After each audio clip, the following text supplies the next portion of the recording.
All right, we're gonna be doing a board swap on a Razer Panthera Evo.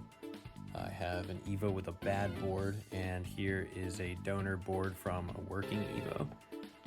When you take it out of the stick case, all of these connectors except the USB cord will unplug freely, but they do have hot glue on them, so usually you can actually just peel that off. Those came off without much trouble when I unplugged them.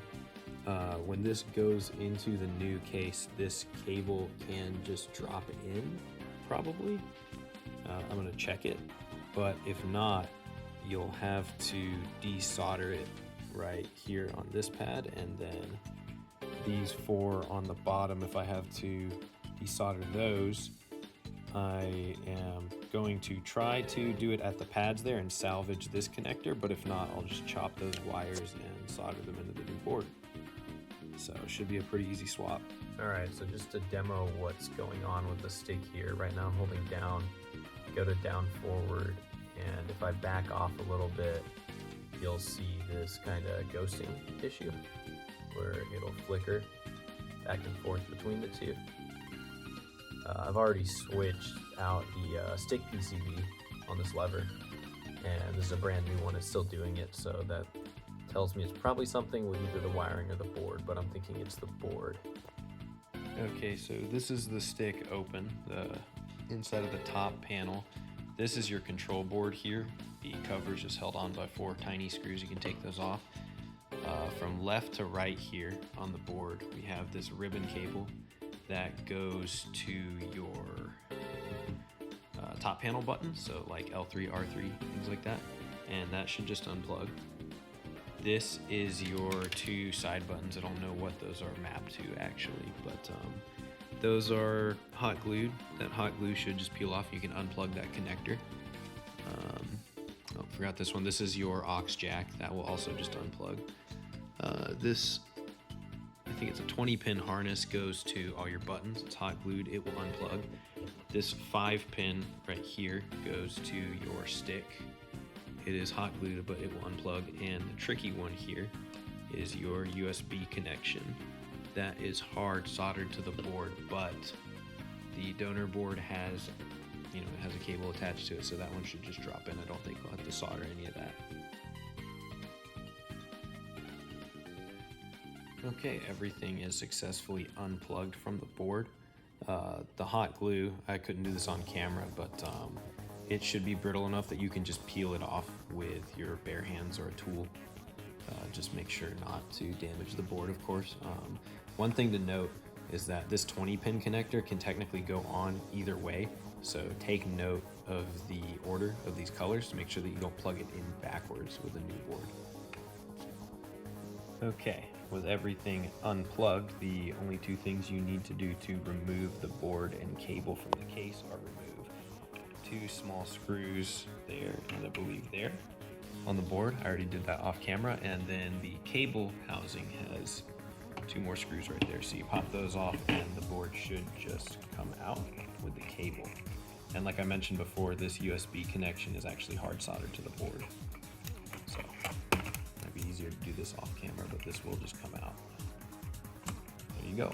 Okay, at this point I have the new board installed. You reattach those 2 screws and these 2 up here. I'm noticing that the cable length of this one is a little longer, so when I mount it in these clips here, it kind of kinks these USB wires, so I might opt to not do that on this one, but it's not a big deal either way. Just don't want to break anything. So from left to right, you're going to want to re-plug in the ribbon cable to your top panel. This one has a little hinge here, so make sure that's up. You plug or unplug it, and then you flip it down once it's in place. You're going to do the headset jack, which is this connector right here. You're going to do the side panel buttons right here. You're going to do the button wiring harness, and again, make sure the orientation is correct on this one. You don't want these backwards.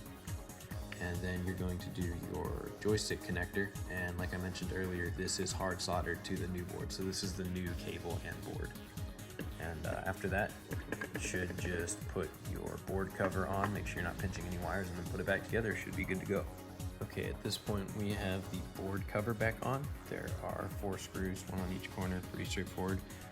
A couple things to keep in mind with that: make sure that you are not pinching any of these cables with the rim of the case. So obviously the ribbon cable has a slot on the left here, and then everything but the USB cable is going to go through this opening on the left, and the USB cable will go through the small opening on the right here.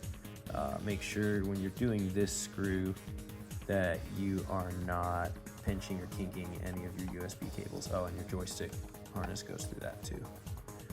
And then when you reinstall the cable, remember it's 2 screws, and then you have these 2 channels here to hold the cable in place, and that should be it. Okay, at this point I have the new board and the stick, and the stick's reassembled. This is an input test. You can see looks like every direction is working, and I think the issue was with position 3 and 2 being intermittent. I mean, you can hear that I'm moving the stick, and we're not having that input ghosting issue when I go from down forward to down and back. So it looks like it's working.